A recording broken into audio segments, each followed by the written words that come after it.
আল্লাহ পাকের শ্রেষ্ঠ মাখলুক মানব, এর চেয়ে সম্মানিত কেউ নেই।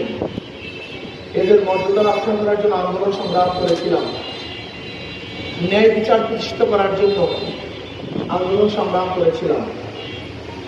কিন্তু আমরা একটু দেখলাম ৭১-এর পরে ৭২-এর সংবিধান রচিত হয়েছিল। ৭২-এর সংবিধানের রচনার সেই সংবিধানের মূল ভিত্তি কি ছিল? জাতীয়তাবাদ, ধর্মনিরপেক্ষবাদ, গণতন্ত্রবাদ, সমাজতন্ত্রবাদ। আপনি জানেন ভারতের সংবিধানের মূল ভিত্তি কি?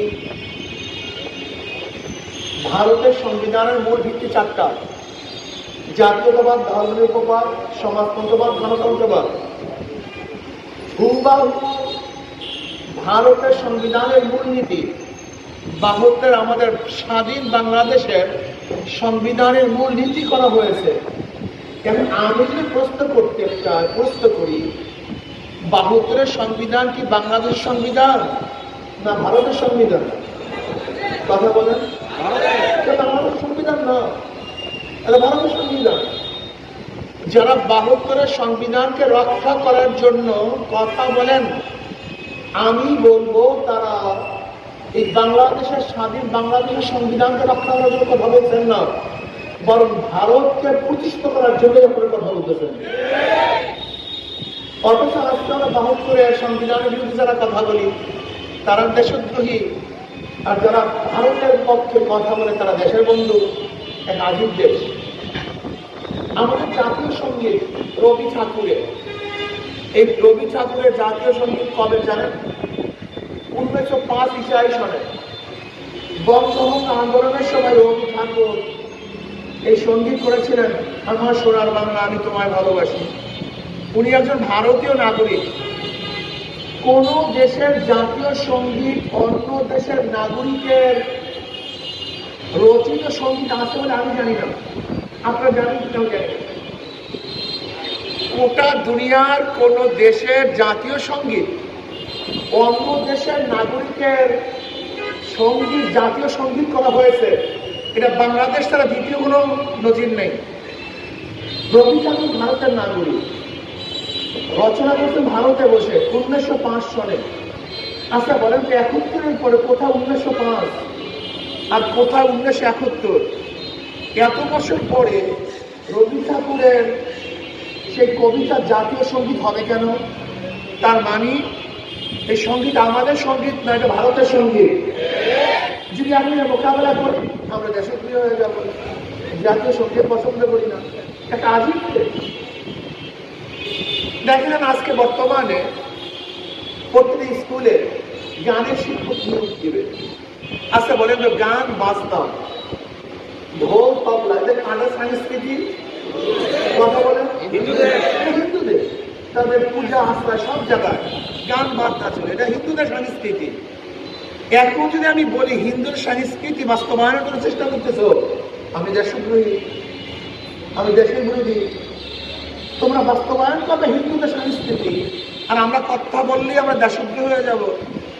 আচ্ছা বলেন তো পয়লা বৈশাখে যে সংস্কৃতি চালু হয়েছে, দেখবেন গেঞ্জির উপরে ছবি, পেঁচার ছবি, দেখেন নাই? ঢোল তবলা হারমোনি একতারা।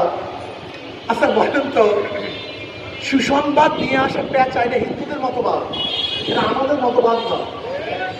তুমি পয়লা বৈশাখে সুসংবাদ নিয়ে আসবা, বার্তা দাও পেঁচা, আর এইটা আমাকে মানতে হবে আমি মুসলমান হিসাবে। এটা হিন্দুদের সংস্কৃতি, মুসলমানের সংস্কৃতি না। তুমি চাপিয়ে দেবে হিন্দুদের সংস্কৃতি, আর যদি আমরা কথা বলি তুমি বলো বাঙালি বিরোধী। এক আজীব দেশ।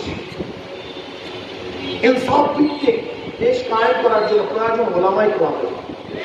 কিন্তু আফসোস ও দুঃখ, যারা ইনসাফ ভিত্তিক রাষ্ট্র গঠন করতে পারে, সৃষ্টি করতে পারে, তারা এই কাজ করতে চায় না, এই কাজকে পছন্দ করে না, এই কাজের থেকে অনেক দূরে, এমনকি এটাকে বুজুর্গিও মনে করে না।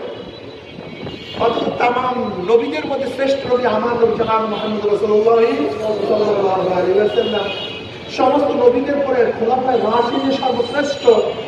এই ৫ জন ব্যক্তি সর্বশ্রেষ্ঠ, ৫ জন রাষ্ট্রপ্রধান। এই ৫ জন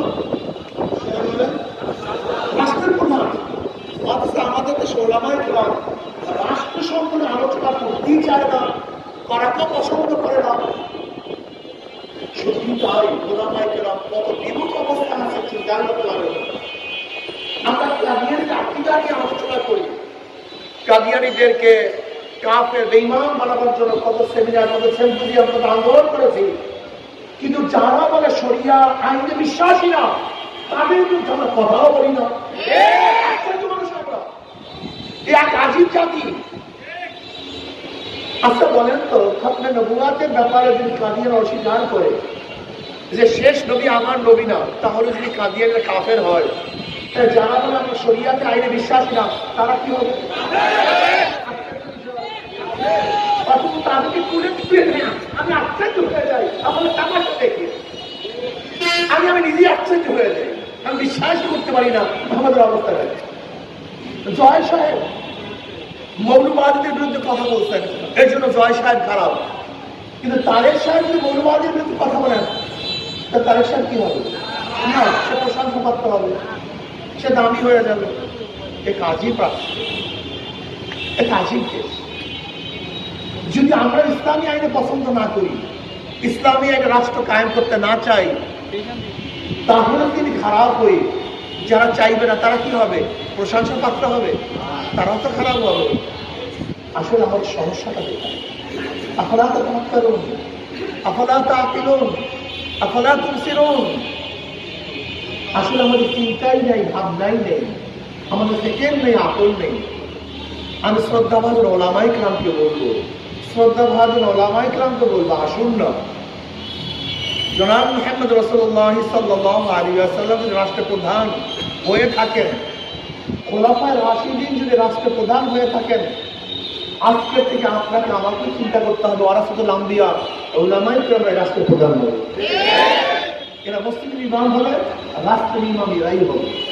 এদের কাছেই জাতি নিরাপদ, এদের কাছে মাখলুকাত নিরাপদ, এদের কাছে পুরুষ মহিলা গরিব দুঃখী নিহত মানুষ সব নিরাপদ, এদের কাছেই রাষ্ট্রের মাল নিরাপদ, এদের কাছে মানুষের জান ইজ্জত নিরাপদ। আমি বিশ্বাস করি ওলামায়ে কেরাম যদি এর থেকে চলে আসেন তাহলে মানুষ শিখবে, জানবে, বুঝবে, তারা ওলামায়ে কেরামকে নেতা হিসেবে মেনে নেবে ইনশাআল্লাহ। আপনি জানেন বাংলাদেশের অবস্থা কি? আজকে বাংলাদেশের জনগণের অবস্থায় তাদের চক্ষু খুলে গেছে। কোন অবস্থাতেই চাঁদাবাজ, গুন্ডা, বদমাশ, ধর্ষণ থেকে বাংলাদেশের মানুষ আর ভোট দিবে না। শুধু ওই চরিত্র মানুষগুলি দেখিবে যারা ধর্ষণকে পছন্দ করে, ডাকাতিকে পছন্দ করে, সন্ত্রাসকে পছন্দ করে, চাঁদাবাজিকে পছন্দ করে, জুলুমকে পছন্দ করে। তারা ব্যতীত যারা শান্তিতে থাকতে চায়, শান্তিতে বসবাস করতে চায়, ইসলামী হুকুমাত চায়, সমস্ত মানুষের জান ইজ্জত আবরু রক্ষা করতে চায়, তারা চাঁদাবাজদেরকে কোনো অবস্থাতে আগামীতে ভোট দেবে না। বিশ্বাস করুন আপনারা, আপনারা চিন্তা করতে পারবেন না মানুষ কত পরিবর্তন হয়ে গেছে। আসলে ওলামায়ে কেরাম সাধনার সারা ইসলাম হুকুমাত হয় না।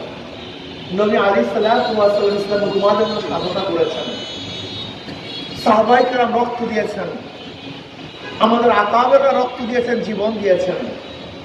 আপনি আমি জামাতে ময়লাও লাগবে না, একটু গালিও খাবেন না, টিটকারিও খাবেন না, আপনাকে কটূক্তিও করবেন না, ইসলাম হুকুমাত হবে, এটা হতে পারে না।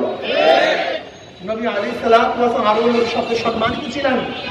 তিনি যখনই কলেমার দাওয়াত দেওয়া শুরু করলেন তার সত্য কোনো অভাব ছিল না। আজকে আপনি সত্য কথা বললে আপনার সত্য হবে, তার মোকাবেলা করলে আপনার সামনে প্রসার হতে হবে। ইনসাফ ভিত্তিক রাষ্ট্র কায়েমের জন্য একমাত্র অবদান রাখতে হবে ওলামায়ে কেরাম। সচেতন হন, ঐক্য হন, একসাথে কাজ করেন, এক মতে কাজ করেন, এক আওয়াজে কথা বলেন, ইনশাআল্লাহ অবশ্যই অবশ্যই সেদিন বেশি দূরে নয়। আমি দেখতেছি মনে হয় আমার সামনে, আমার বিশ্বাস করে আমি স্বপ্নে দেখি, জাগ্রত অবস্থায় দেখি, শয়নে দেখি, স্বপ্নে দেখি, সেদিন বেশি দূরে নয়। তো সংস্কৃত খবর ইনশাআল্লাহ কলমাত্র উদ্যান হবেই হবে ইনশাআল্লাহ, সেদিন বেশি দূরে। ৯২% মুসলমানদের দেশে যেখানে আল্লাহু আকবার ঘুরতে মানুষের ঘুম ভাঙে, মোড়ে মনে মসজিদ, মোড়ে মনে মাদ্রাসা, লক্ষ লক্ষ ওলামায়ে কেরাম, লক্ষ লক্ষ ইমাম, লক্ষ লক্ষ মুয়াজ্জিন। আজকে কওমি মাদ্রাসাগুলির কোনো বাজেট নেই, নির্দিষ্ট কোনো সংস্থা নাই। এই বাংলাদেশের জনগণ হাজারো নিজের মাথার ঘাম পায়ে ফেলানো টাকা দিয়ে যে প্রতিষ্ঠানগুলি চালাইতেছে, যে মসজিদগুলি এত সুন্দর করতেছে, সেই দেশের মানুষের সর্বদা ঈমান আছে, ওরা ইসলামকে পছন্দ করে, কিন্তু আমি ইসলামকে উপস্থাপন করতে পারি নাই, ইসলামের বাস্তবতা দেখাতে পারি নাই। আমি বিশ্বাস করি যদি ইসলামকে সুন্দরভাবে উপস্থাপন করতে পারি, এই রিক্সাওয়ালা, আমার ঠেলাওয়ালা, আমার গরিব মজদুর, চাষি তাঁতি সমস্ত মানুষগুলি ঝাঁপিয়ে পড়ে ইসলামকে রক্ষা করার জন্য, ইসলামের হুকুমত কায়েম করার জন্য। ওরা চোর, গুন্ডা, বদমাশ, ডাকাতদেরকে কিন্তু ভোট দিবে না। বিবাহের প্রস্তাব দিয়েছে, বাবা রাজি হয় নাই, মেয়ের সামনে বাবাকে হত্যা করা হয়েছে। চাঁদা দাবি করেছে, দেওয়া হয়নি, স্বামীকে বেঁধে রেখে সবাই সামনে স্ত্রীকে ধর্ষণ করা হয়েছে। চাঁদা না দেওয়ার কারণে মাথা ফেটকি দেওয়া হয়েছে। আপনি দেখেছেন নরসিংদীতে সংবাদ পরিবেশন করার জন্য সাংবাদিককে পিটিয়ে হসপিটালে ভর্তি করা হয়েছে এই গত বছর। এদেরকে মানুষ আর দিয়ে দেওয়া, মানুষ বুঝে ফেলছে এরা কি চায়। এরা ক্ষমতায় গিয়ে আল্লাহ না করে যে অবস্থা শুরু হয়েছে, এখনো ক্ষমতায় যেতে পারে না, ভয় আছে, যেতে পারি কি পারি না, ভোট দেবে কি, এখনো কি আছে, যখন ভয় থাকবে না। লিখে রাখেন, আল্লাহ না করে চাঁদাবাজ জালেম না যদি ক্ষমতায় যায়, তাহলে এই দেশটাকে নরকে পরিণত করবে। নরকে হাঁটতে পারবেন না, চলতে পারবেন না। এখন মসজিদ ইমাম সাহেব কথা বলতে পারে না, এখন মসজিদ ইমাম সাহেব বক্তৃতা করতে পারে না। আল্লাহ না করবে যদি ক্ষমতায় যায়, উনি ইমাম সাহেব কোরআন হাদিসের বয়ান করতে পারবেন না, বরং তারা যা লিখে দিবে সেই কথাই আপনি বলবেন। সেই সময় আসতেছে না, আমাদের সেই শক্তিশালী কেউ নাই। শুধু ঐক্য হন, শুধু ঐক্য হন, শুধু ঐক্য হন। মুসলমানদের চেয়ে, ওলামায়ে কেরামের চেয়ে, দিনদারের চেয়ে শক্তিশালী কোনো গোষ্ঠী এই বাংলাদেশে নাই। সবচেয়ে আমরা শক্তিশালী, যদি ঐক্যবদ্ধ হতে পারি, আমাদের চেয়ে বড় শক্তিশালী বাংলাদেশের কেউ নেই। এক নীতি ও এক আদর্শে, একই মুখে, একই ধ্যানে কথা বলি, অবশ্যই ইনসাফ ভিত্তিক রাষ্ট্র কায়েম হবে। আল্লাহ আমাকে এবং আমাদের সবাইকে, খাস করে ওলামায়ে কেরামকে এক ও ন্যাক হয়ে কাজ করার তৌফিক দান করেন। মাত্র কয়েকটা মাস আছে, আগামী নির্বাচন। ওলামায়ে কেরাম আসুন না, জীবনভর ওদেরকে ভোট দিয়েছি, একটা বার পরীক্ষা করুন, ইসলামকে একটা বার পরীক্ষা করুন। ওদেরকে বারবার পরীক্ষা করেছেন, বারবার ফেল করেছে, ইসলামকে একবার পরীক্ষা করুন। ইনশাআল্লাহ ইসলাম ফেল করার কোনো আদর্শ নয়, ইসলাম অবশ্যই ফার্স্ট ক্লাস মার্কে পাস করবে ইনশাআল্লাহ। আসলে একটা ইসলামকে পরীক্ষা করুন, ইসলাম ঠকবে না, অবশ্যই জিতবে। দ্বিতীয়বার পরীক্ষা দেওয়ার দরকার হয় না, আপনারা ইনশাআল্লাহ ইসলামকে বারবার ক্ষমতা নেবেন। আল্লাহ আমাকেও আমাদের সবাইকে কবুল করে নেন, খাস করে আল্লাহ মাশায়েখ আহমদ পরিষদকে আল্লাহ কবুল করে নেন। এই কাফেলাকে আল্লাহ আরো বেশি শক্তিশালী